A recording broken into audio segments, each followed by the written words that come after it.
नमस्कार, मैं डॉक्टर सुमित आचार्य और इस द हिकेटियस एकेडमी के ऑनलाइन प्लेटफॉर्म के माध्यम से मैं आप सभी का पुनः स्वागत करता हूं, अभिनंदन करता हूं और मैं धन्यवाद देना चाहता हूं द हिकेटियस एकेडमी की इस पूरी टीम को, जिन्होंने इस संस्कृत भाषा की सेवा के लिए हमें अपना ही प्लेटफॉर्म उपलब्ध करवाया है। तो चलिए, पुनः स्वागत है आपका इस निःशुल्क व्याख्यान श्रृंखला में।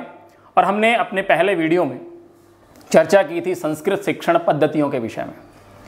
अब अमूमन आपको लग रहा होगा, जब आप कोई अन्य YouTube चैनल देखते हैं या फिर आप अपनी प्रतियोगिता की जो पुस्तकें हैं, पब्लिशन्स हैं, उनको जब आप देखते हैं तो वहाँ आपको पद्धति शब्द नज़र नहीं आता होगा और मुख्य रूप से विधियाँ ही आपको कहीं ना कहीं देखने में मिलती हैं।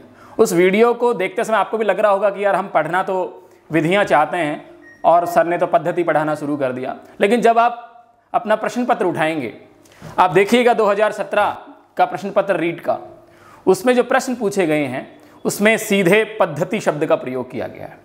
अब यहाँ आपने विधि पढ़ी है और जब आप प्रश्न पत्र उठा रहे हैं तो वहाँ आपको पद्धति मिल रहा है, तो फिर आप कहीं ना कहीं भ्रम की स्थिति में वहाँ आ जाते हैं कि हमने तो पद्धति तो पढ़ी ही नहीं है। तो यहाँ मैं स्पष्ट कर देना चाहता हूँ आपको कि पद्धति वह है जो एक संपूर्ण शिक्षा प्रणाली को दर्शाती है, या संपूर्ण शिक्षा प्रणाली का जो स्वरूप है, जिसमें अध्यापक अपने छात्र के साथ जितने भी अंतःक्रियाएं करता है, जितनी भी क्रिया प्रतिक्रियाएं करता है, वो संपूर्ण समुच्चय शिक्षा प्रणाली है और वह ही पद्धति कहलाता है। अब उस पद्धति में वह जिन विधियों का प्रयोग कर रहा है, वह विधियां प्रविधियां कहलाती हैं। एक पद्धति भी किसी एक स्थान पर आकर के विधि बन जाती है।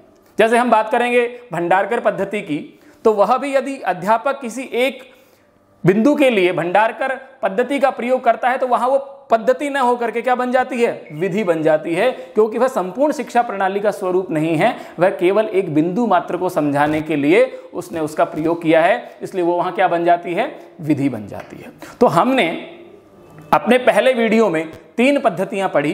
पहली बताइए, गुरुकुल पद्धति, जिसे हम पाठशाला पद्धति भी कहते हैं, मौलिक पद्धति भी कहते हैं। दूसरी हमने पढ़ी थी भंडारकर पद्धति और तीसरी हमने पढ़ी थी पाठ्य पुस्तक पद्धति। तो ये तीनों जो है पद्धतियां हैं जो संपूर्ण शिक्षा प्रणाली को दर्शाती हैं। अब हम सबसे पहले लेते हैं जो गुरुकुल पद्धति है, उसमें कौन कौन सी जो विधियां हैं उनका प्रयोग किया जाता था। तो यहां हम सबसे पहले इनको विभाजित करेंगे कि हम कितनी प्रकार की विधियों का अध्ययन करेंगे। तो सबसे पहला हम यहां पर पढ़ेंगे परंपरागत विधियां। परंपरागत विधियां, उसके बाद उसका दूसरा जो भाग है वो है आधुनिक विधियां।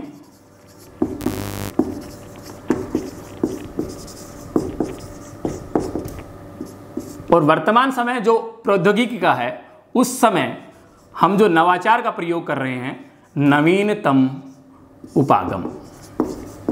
ये 3 चीजें हम यहां पढ़ने वाले हैं। तो अब हम बात करेंगे सबसे पहले परंपरागत विधियों की। तो परंपरागत विधियां कौन कौन सी हैं? उसमें सबसे पहले आती है आपकी पाठशाला। पाठशाला अभी अपने आप में पद्धति भी है। यदि हम संपूर्ण गुरुकुलीय व्यवस्था का अनुसरण करते हैं तो ये क्या बन जाती है, पद्धति बन जाती है। मैंने आपको पहले भी बताया, ध्यान से सुन लीजिएगा, फिर से एक बार सुन लीजिएगा, विधि और पद्धति में क्या अंतर है। यदि आप अपना संपूर्ण शिक्षण कार्य एक ही पद्धति के माध्यम से संचालित कर रहे हैं तो वह शिक्षा प्रणाली कहलाती है पद्धति। और यदि आप उस पद्धति के किसी एक भाग का अपने शिक्षण के किसी एक बिंदु को स्पष्ट करने के लिए प्रयोग में ला रहे हैं तो वो वहां बन जाती है विधि। क्या बन जाती है, विधि। तो यहां ये है आपकी सबसे पहले, हम आज केवल इस पर चर्चा करेंगे, जो अपनी परंपरागत विधियां हैं उस पर हम चर्चा करेंगे। इन दोनों पर हम अपने अगले वीडियो में चर्चा करेंगे। तो फोकस करिएगा परंपरागत विधियों के बारे में। तो परंपरागत विधियों में हम इनके 2 भागों में बांट लेते हैं। पहला है पाठशाला पद्धति या विधि और दूसरा है भंडारकर पद्धति या विधि। ये दोनों जो हैं किसमें आती हैं, परंपरागत विधियों के अंतर्गत इनका जो है गणना की जाती है। तो यहां हम सबसे पहले बात करना चाहेंगे कि विधि आखिर है क्या, विधि किसे कहते हैं। हम शिक्षण विधियां पढ़ने जा रहे हैं। हमने सबसे पहले भाषा पढ़ी, फिर हमने शिक्षण पढ़ा क्या है, और अब हम पढ़ना चाह रहे हैं विधि किसे कहते हैं। अब हम विधि शब्द की जब व्याख्या करना चाहेंगे तो ज्यादा समय न लेते हुए मैं सीधा कहना चाहूंगा, विधि शब्द जो है वि उपसर्ग से धा धातु से बना है। इसका अर्थ होता है धारण करना, विशिष्ट रूप से धारण करना। अर्थात अध्यापक अपने छात्र की शंकाओं का समाधान करने के लिए जिन युक्तियों का, जिस योजना का या जिस उपाय का सहारा लेता है, प्रयोग करता है, वह विधि कहलाती है। समझ में आई? फिर सुन लीजिएगा, अध्यापक के द्वारा अपने शिक्षण कार्य के अंतर्गत समस्याओं के समाधान के लिए प्रयोग में लाई गई युक्तियां विधि कहलाती हैं। तो चलिएगा अब हम बात करते हैं कि हमारी जो परंपरागत विधियां हैं उसमें पहला जो उसका भाग है पाठशाला पद्धति या पाठशाला विधि, उसके अंतर्गत कौन कौन सी विधि और प्रविधियां समाहित की गई हैं। तो सबसे पहले हम क्रम से एक एक को पढ़ेंगे, एक एक को देखेंगे। नोट्स बनाने के बिल्कुल भी अभी आप प्रयास मत करिएगा, पूरा वीडियो देखिएगा, अपनी एक समझ विकसित करिएगा, और पुनः जब आप नोट्स बनाएंगे तो इस वीडियो को आप दोबारा से चालू कर लेंगे। तो पहली हमारी विधि हम यहां पढ़ेंगे सूत्र विधि। इसका जो पहला भाग है वो है सूत्र विधि। अब सूत्र विधि क्या है? सूत्र, संस्कृत भाषा के आप विद्यार्थी हैं तो हमारा जो संपूर्ण व्याकरण है किस पर आधारित है? सूत्रों पर आधारित है। तो सूत्र विधि का प्रयोग है, अर्थात जब हम शुरुआत करते हैं अपनी गुरुकुल विधि का या गुरुकुल पद्धति का, तो सबसे पहले हमने एक वहां वाक्य पढ़ा था कि वहां पर सबसे पहले बालकों को क्या सिखाया जाता है? शब्द रूप, कारक, समास प्रकरण, और उसके बाद उनको जो है सूत्रों के माध्यम से व्याकरण शिक्षा दी जाती है। तो यहां सूत्र विधि का मतलब है अर्थात बालकों को सूत्रों के माध्यम से व्याकरण की शिक्षा दी जाती है। तो यहां बात करना चाहेंगे हम कि संस्कृत व्याकरण के साथ साथ ये सूत्र विधि जो है दर्शन शास्त्र की भी महत्वपूर्ण विधि कही जाती है। तो यहां आप नोट कर लीजिएगा, यहां से प्रश्न बन सकता है। क्या प्रश्न बनेगा यहां से मैं आपको बता देता हूं। यहां से प्रश्न आपका बनेगा कि सूत्र विधि कस्य शास्त्रस्य विधि अस्ति। सूत्र विधि कस्य शास्त्रस्य विधि अस्ति। तो यदि तस्मिन् प्रश्न पत्रे तस्य विकल्पेषु व्याकरण शिक्षा नास्ति, यदि दर्शन शास्त्रम दत्तम वर्तते चेत दर्शन शास्त्रम तस्य उत्तरम भविष्यति। यदि वहां पर विकल्पों में आपको व्याकरण शिक्षण नहीं दिया गया है और ये दर्शन शास्त्र दे दिया जाता है तो कतई भ्रमित होने की आवश्यकता नहीं है। आपको विकल्प कौन सा चुनना है? दर्शन शास्त्र का चुनना है, क्योंकि सूत्र विधि जो है वो न केवल व्याकरण शिक्षण के लिए है अपितु दर्शन शास्त्र के शिक्षण के लिए भी हम किस विधि का प्रयोग करते हैं? सूत्र विधि का प्रयोग करते हैं। उसके बाद इसका जो मुख्य उद्देश्य है क्या है? हम जो सूत्र विधि है उसका मुख्य उद्देश्य ये है, इसके लिए आप ये वाक्य जो है आप इसे नोट भी कर सकते हैं जब आप अपने नोट्स बनाएंगे। तो इसके लिए जो इसका मुख्य उद्देश्य है वो मुख्य उद्देश्य इसका होता है, क्या होता है इसका मुख्य उद्देश्य?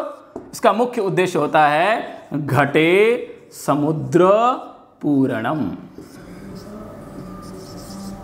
घटे समुद्र पूरणम। घटे अर्थात घड़े में समुद्र को भरना, अर्थात संपूर्ण जो हमारा बहुत बड़ा जो शास्त्र है उसे कुछ सूत्रों में याद कर लेना। तो सूत्र विधि का जो प्रमुख उद्देश्य है, इस पर प्रश्न पूछा जा सकता है, कस्य विधेहे प्रमुख उद्देश्यम घटे समुद्र पूर्णम अस्ति। यह प्रश्न पूछा जा सकता है कि किस विधि का मुख्य उद्देश्य है घटे समुद्र पूर्णम, या फिर प्रश्न घुमाकर पूछा जा सकता है सूत्र विधेहे मुख्य उद्देश्यम अस्ति घटे समुद्र पूर्णम सूत्राणाम कंठस्थीकरणम व्याकरण शिक्षणम उपर्युक्त सभी। तो तत्र उपर्युक्त सर्वे इति विकल्प से चयनम न करणीयम। वहां पर हमें उपयुक्त सभी का चयन नहीं करना है, क्योंकि वहां पर सीधा सीधा उद्देश्य दिया हुआ है घटे समुद्र पूर्णम। तो यहां से प्रश्न बनता है कि सूत्र विधि का जो मुख्य उद्देश्य है वो है घटे समुद्र पूर्णम, ये उसका मुख्य उद्देश्य है। अब हम बात करते हैं इस विधि का विशेष गुण क्या है। सबसे पहली बात कि यहां पर जो छात्र है जब वो अपने सूत्रों के माध्यम से अपने विषय का शिक्षण प्राप्त करता है तो उसमें कहीं ना कहीं एक तार्किकता का विकास हो जाता है, उसमें एक तार्किकता आ जाती है, वो तर्कपूर्ण बात कहता है। जैसे मान लीजिए हम कहीं बैठे हैं और हमें कोई व्यक्ति ये कहे कि इसका उत्तर ये होना चाहिए, तो हम झट से पूछते हैं कैसे होना चाहिए, समझाइएगा। तो वहां क्या हो रहा है, वो तर्क मांग रहा है। और जो व्यक्ति सूत्र विधि के माध्यम से, जिसने व्याकरण शास्त्र का अध्ययन किया है, वो वहां तर्क दे सकता है, अर्थात सूत्रों के माध्यम से अपनी बात को वह ज्यादा दृढ़ता से दूसरों के सामने रख सकता है। तो इसका सबसे पहला गुण है कि छात्र में तार्किक अभिव्यक्ति की क्षमता का विकास होता है। उसके बाद अगली बात जो आती है वो आती है कि जो अत्यंत जटिल विषय हैं, उन जटिल विषयों को हम एक सूत्र में बांध देते हैं। जैसे हम जब संधि का अध्ययन करते हैं तो हम उसमें एक अपना जो सूत्र वो ले लेते हैं। जैसे मान लीजिए हम यण संधि पढ़ रहे हैं तो हमने यहां पर ले लिया इको यणची, ले लिया। अब इस सूत्र में ही हमें संपूर्ण संधि के बारे में जानकारी मिल जाती है, यदि हमें इस सूत्र का संपूर्ण अर्थ जो है वो यदि पता है तो। अब हमें यहां पता लग गया इक स्थाने यण आदेशो भवति अचि परे, अर्थात इक के स्थान पर यण आदेश हो जाता है अच के परे रहते। तो यहां इस सूत्र ने अपनी संपूर्ण बात कह दी, अर्थात घटे समुद्र पूर्णम जो है वो यहां स्पष्ट नजर आ रहा है। इस छोटे से सूत्र में जिसमें केवल 5 वर्ण हैं, उसने अपनी संपूर्ण यण संधि का कथन कर दिया है। तो यहां बात आती है कि वो जटिल विषयों को भी सरलता से समझाती है। कौन सी विधि? सूत्र विधि। ये इसका दूसरा सबसे बड़ा गुण है।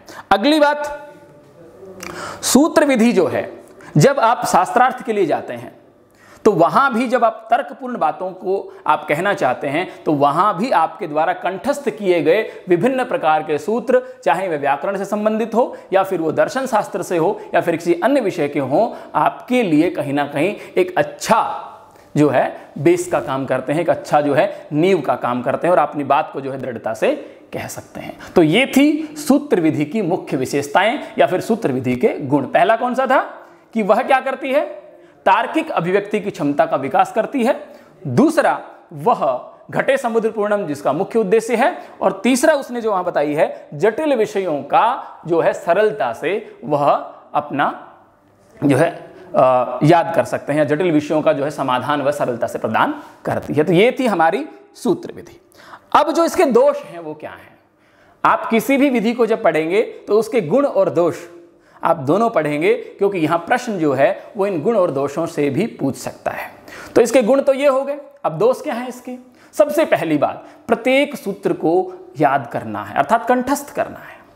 अब यहां ये दोष हो जाता है क्योंकि प्रत्येक बालक प्रत्येक सूत्र को याद कर पाए ये अपने आप में संभव नहीं है। और इसके कारण ही एक चीज इसमें और जोड़ दी गई इसके दोष में कि वैयक्तिक विभिन्नता पर ध्यान नहीं दिया गया है, क्योंकि प्रत्येक जो बालक है वो अपनी अलग अलग विभिन्नताओं के साथ जन्म लेता है और वह समान रूप से एक ही विधि के द्वारा अपने शंकाओं का समाधान करने में असमर्थ रहता है। तो यहां पर इसका दूसरा दोष हो जाता है कि यह व्यक्तिगत विभिन्नता पर ध्यान नहीं देती है। और तीसरा भी इसके साथ हम जोड़ सकते हैं कि यह मनोवैज्ञानिक सिद्धांतों पर आधारित नहीं है, क्योंकि यहां पर मनोविज्ञान जो आज हम पढ़ रहे हैं इसमें बालक को केंद्र में रखा गया है। यहां पर किसको रखा गया है? विषय को केंद्र में रखा गया है, अर्थात सूत्र को केंद्र में रखा गया है, जो विषय का अपना एक विशिष्ट भाग है। तो ये थे इसके दोष। और अब हम बात करते हैं अपनी अगली विधि की, जो है दूसरी विधि। उससे पहले चलिए मैं इसको साफ कर देता हूं। तो पहली हमारी जो विधि थी वो थी आपकी सूत्र विधि, और अब हम दूसरी विधि की बात करेंगे तो वो है आपकी मौखिक विधि। कौन सी विधि है? मौखिक विधि। दूसरी है आपकी मौखिक विधि। अब क्या है मौखिक विधि बताइएगा। जब हम बात करते हैं गुरुकुल पद्धति की या हम बात करते हैं परंपरागत पद्धति की या हम बात करते हैं पाठशाला विधि या पद्धति की, तो वहां पर जब गुरु के आश्रम में जो शिष्य था, जिसके लिए मैंने कल अपने पहले वीडियो में बताया था आपको कि उसके लिए अंत्यवासी अथवा छात्र शब्द का प्रयोग किया जाता था, तो उसके लिए वहां पर वह जब अपनी बात को कहते थे तो संपूर्ण जो ग्रंथ थे वो मौखिक होते थे।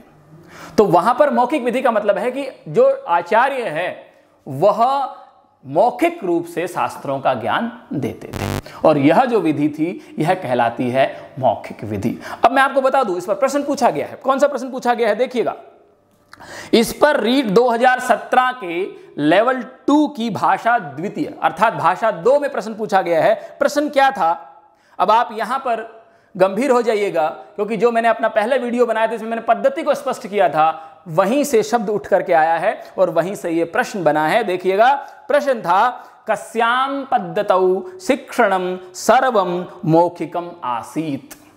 अब यहां पर किस शब्द का प्रयोग किया गया है? पद्धति। कस्याम पद्धतौ शिक्षणम मौखिकम आसीत, किस पद्धति में शिक्षण कार्य मौखिक हुआ करता था। अब यहां यदि पद्धति की बात करता है, किसकी बात करता है? पद्धति की, तो हम क्या लिखेंगे? परंपरागत पद्धति या फिर पाठशाला पद्धति। यदि उसमें विकल्पों में परंपरागत दिया हुआ है तो परंपरागत पद्धति को हम लेंगे, पाठशाला दिया हुआ है तो पाठशाला पद्धति को हम लेंगे। और यदि वहां पर मान लीजिए विधि दी गई है कि किस विधि में, कस्याम नहीं होगा, फिर कस्मिन विधौ शिक्षणम मौखिकम आसीत तर्हि तस्य उत्तरम भविष्यति मौखिक विधि। तो वहां पर उत्तर होगा फिर मौखिक विधि। यदि विधि की बात करता है तो मौखिक विधि, और यदि वो पद्धति की बात करता है तो फिर हमारा उत्तर होगा, वहां पर मौखिक विधि नहीं होगा, फिर हमारा उत्तर होगा परंपरागत पद्धति या पाठशाला पद्धति। तो यह प्रश्न आपका बना था 2017 में। अब हम बात करते हैं कि मौखिक विधि क्या है।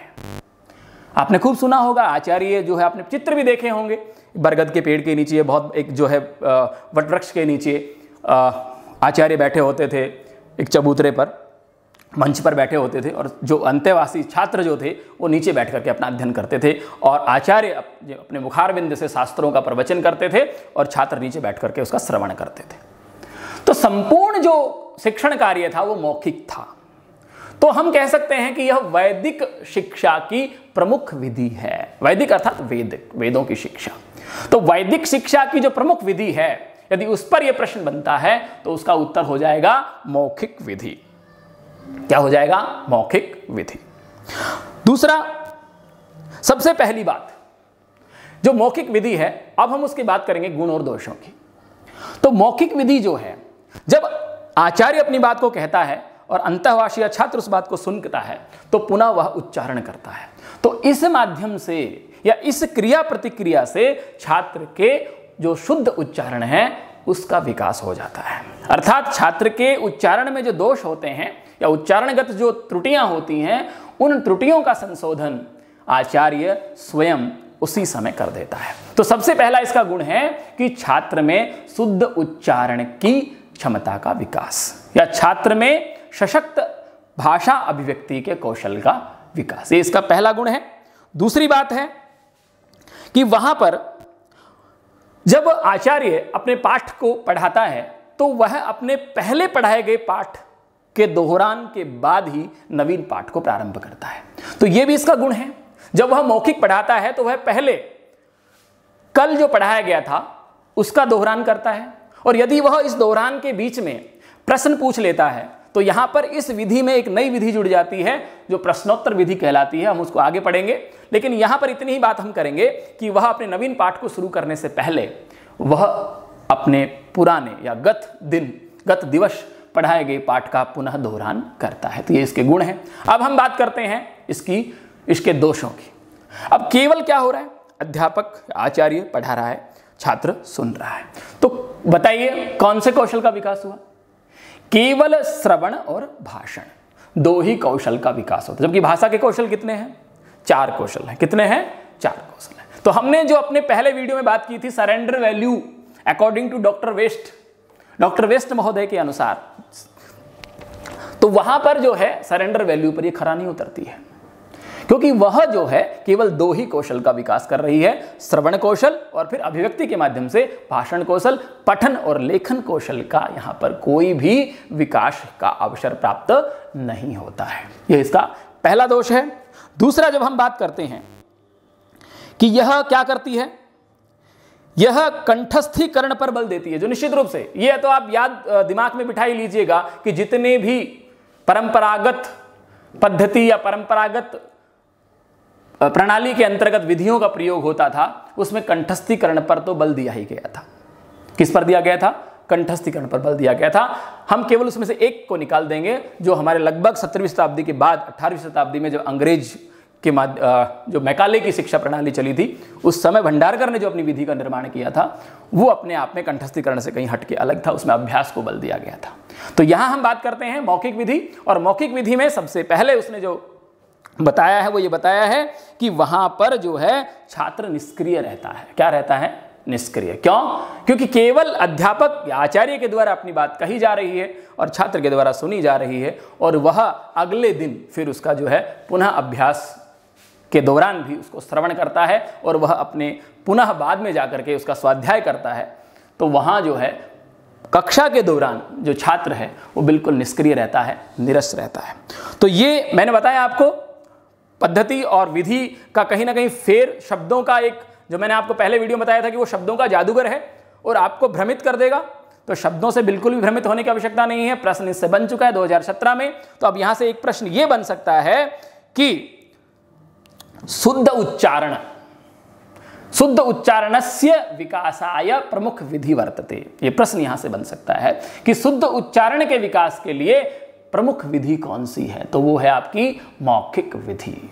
क्या है? मौखिक विधि। क्योंकि इस विधि के माध्यम से शिक्षण के दौरान स्वयं आचार्य छात्र के द्वारा किए गए अशुद्ध संशोधन का स्वयं संशोधन करता है, शुद्ध उच्चारण का अभ्यास करवाता है। तो ये थी हमारी दूसरी विधि। अब हम बात करते हैं तीसरी, हमारी वाद विवाद विधि। कौन सी विधि है? वाद विवाद विधि। वाद विवाद नाम सुना है आपने खूब अच्छे से, और आजकल जब आप टीवी खोलते हैं और यदि आप समाचार चैनल लगा लेते हैं तो ये तो आपको बिल्कुल डिबेट नजर आता होगा। क्या है वो डिबेट? वो वाद विवाद विधि ही है। जो समाचारों में आपने पढ़ा होगा, मैं संबित पात्रा का बहुत बड़ा फैन हूं। आप क्यों हैं उसके प्रशंसक संबित पात्रा के? क्योंकि वह तर्कपूर्ण बात करता है और वाद विवाद में अपने पक्ष को दृढ़ता के साथ स्थापित करता है, इसलिए आप उसके प्रशंसक बन जाते हैं। तो यह वाद विवाद विधि जो है, वो वाद विवाद विधि अपने आप में विशिष्ट इसलिए स्थान रखती है क्योंकि उससे छात्र की जो भाषा की अभिव्यक्ति है, भाषा अभिव्यक्ति का जो कौशल है, वो निश्चित रूप से उत्कृष्ट स्तर को प्राप्त कर चुका होता है। तो चलिए हम बात करते हैं वाद विवाद विधि के बारे में। तो यहां हम इसे कह सकते हैं शास्त्रार्थ या संवाद विधि, ये इसका दूसरा नाम है। शास्त्रार्थ विधि भी कह सकते हैं हम इसे हम वाद विवाद विधि भी कह सकते हैं, इसे हम संवाद विधि भी कह सकते हैं। आपने खूब देखा होगा अभी थोड़े दिन पहले लॉकडाउन के दौरान जब टीवी पे महाभारत और रामायण चल रही थी, या अन्य जो अपने आध्यात्मिक जो सीरियल्स चल रहे थे, उसमें भी आपने डिबेट्स या शास्त्रार्थ का कोई प्रसंग देखा होगा, तो आपने निश्चित रूप से वहाँ उस चीज़ को समझ लिया होगा कि शास्त्रार्थ में क्या होता है। अर्थात जो बोलने वाला व्यक्ति है अपने पक्ष को स्थापित करते हुए वह विभिन्न प्रकार के तर्क देता है। तो ये है आपकी वाद विवाद विधि। तो चलिए सबसे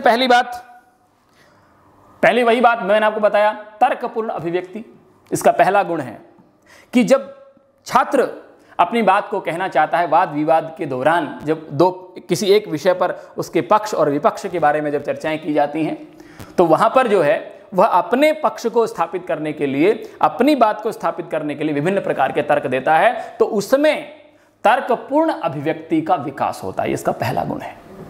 दूसरा, विषय की गूढ़ जानकारी उसको प्राप्त होती है, क्योंकि जब वो अपने विषय की स्थापना करना चाह रहा है तो उसे अपने विषय के सूक्ष्म से सूक्ष्म बिंदु के विषय में भी जानकारी होनी चाहिए। तो ये उसका दूसरा पक्ष है, ये उसका दूसरा गुण हम कह सकते हैं कि विषय की गूढ़ जानकारी उसको हो जाती है। अब हम बात करें कि वहां पर जो चर्चा होती है वो पूर्ण रूप से औपचारिक होती है। क्यों होती है?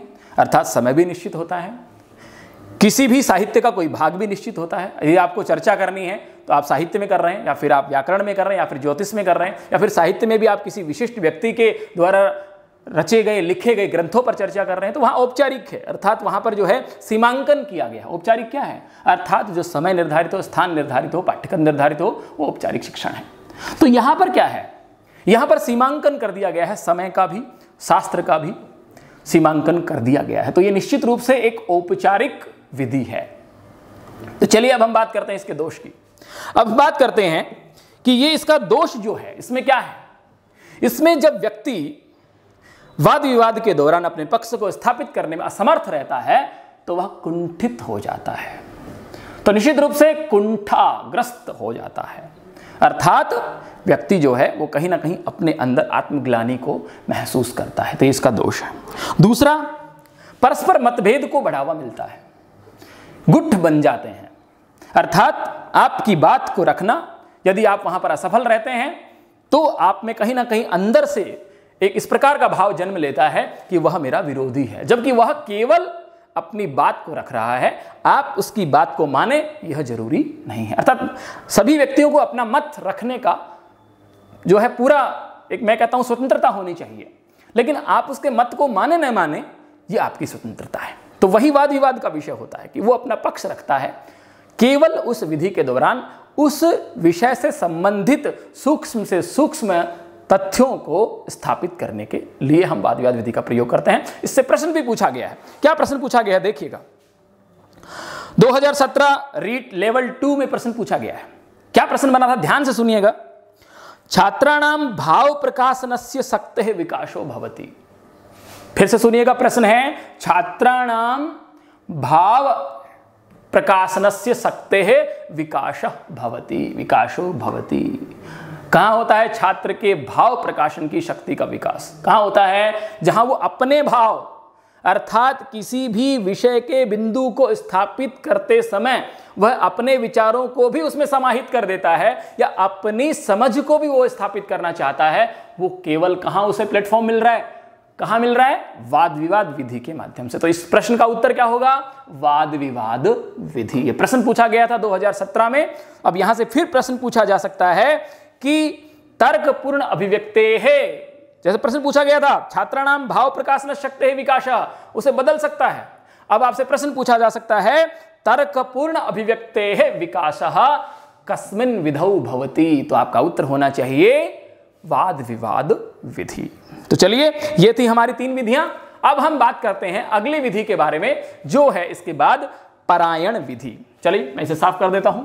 चौथी विधि जो हमारी हम बात कर रहे हैं पाठशाला पद्धति में, वहां पर चौथी विधि जो आती है वो आती है परायण विधि। क्या है परायण विधि, बताइए। परायण विधि क्या है? आपने खूब सुना होगा कि फला पंडित जी या फला आचार्य अभी क्या कर रहे हैं? मास पारायण कर रहे हैं रामचरितमानस का, या वर्ष पारायण कर रहे हैं। अर्थात किसी एक शास्त्र को नियमित रूप से अभ्यास में लाना क्या कहलाता है? पारायण कहलाता है। अर्थात किसी शास्त्र पर अपनी विशिष्ट गति प्राप्त करने के लिए किया गया अभ्यास पारायण विधि कहलाता है।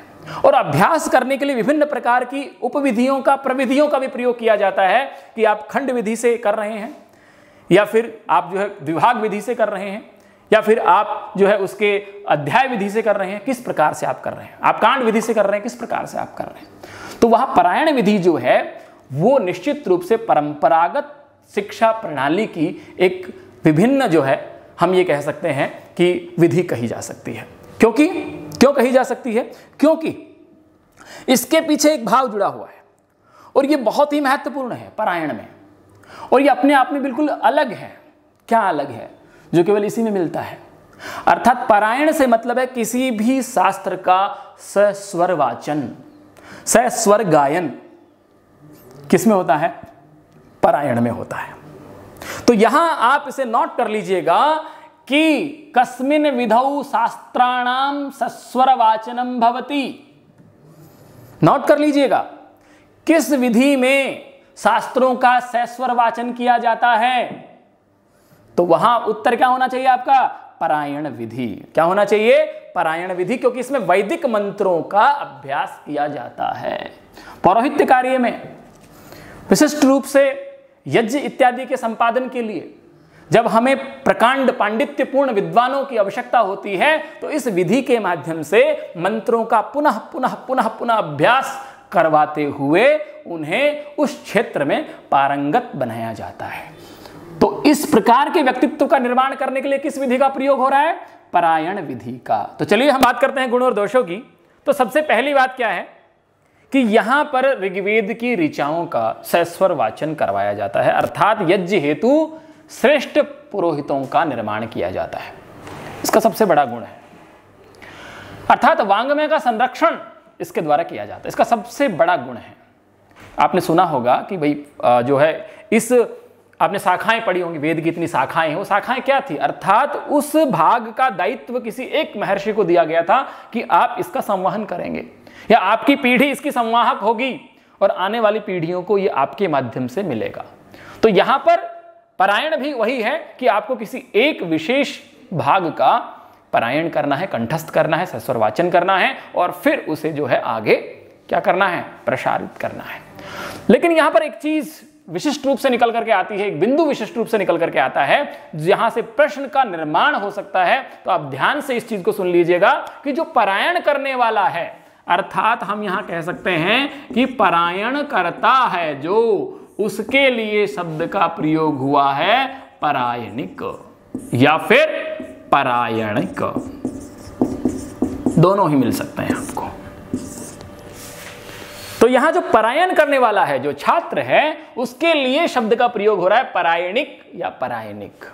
प्रश्नः भविष्यति, प्रश्नः इतः सह निर्मातुं शक्नोति कथम या कीदृशः प्रश्नः भविष्यति, परायणकर्ता किम उच्यते अथवा परायण विधौ परायणकर्ता कथ्यते। परायण विधि में परायणकर्ता को कहा जाता है परायणिक या परायणिक। तो यह प्रश्न यहां से बन सकता है। चलिए अगली हम बात करें, इस पारायण विधि के दोष क्या हैं। तो सबसे पहली बात, जितनी भी विधियां हैं हमारी परंपरागत के दौरान के अंतर्गत, पाठशाला जो हमारी पद्धति या विधि है, उसमें जितनी भी विधियां हमारी आ रही हैं, उसमें केवल एक भंडारकर को छोड़ करके और जितने भी हैं लगभग कंठस्थीकरण पर बल दिया गया है। और यहां भी पारायणिक में भी वैयक्तिक विभिन्नता पर बिल्कुल भी ध्यान नहीं दिया गया है, क्योंकि स्वस्वर वाचन करना है तो सभी गायक हों जरूरी नहीं है। अब आप मुझे से कहें कि आप गाइए तो जरूरी नहीं है कि मुझे अच्छा गाना है। तो यहां पर मनोवैज्ञानिक सिद्धांतों को बिल्कुल ध्यान में नहीं रखा गया है, क्योंकि यहां विषय को केंद्र में रखा गया है। किसको रखा गया है, विषय को केंद्र में। यहां अध्यापक भी नहीं है, यहां विषय केंद्र है, अर्थात आपको इस विषय को सहस्वर वाचन में याद करना है। और दूसरी बात, याद करते समय आपको स्वरों का ध्यान रखना है। स्वरः क्या है, उदात्तः, अनुदात्तः, स्वरितः। अर्थात आपने खूब देखा होगा कि जब हमारे जो विशिष्ट पुरोहित होते हैं, जब मंत्रोच्चारण करते हैं तो उनका हाथ जो है वो संचालित इस प्रकार से होता है, इस प्रकार से ऊपर नीचे, अर्थात उदात्तः, अनुदात्तः, स्वरितः। तो ये क्या है, उसका सहस्वर वाचन है। और ये सब चीजें इस विधि के द्वारा सिखाई जाती हैं। तो ये हमने समझा पारायण विधि के बारे में।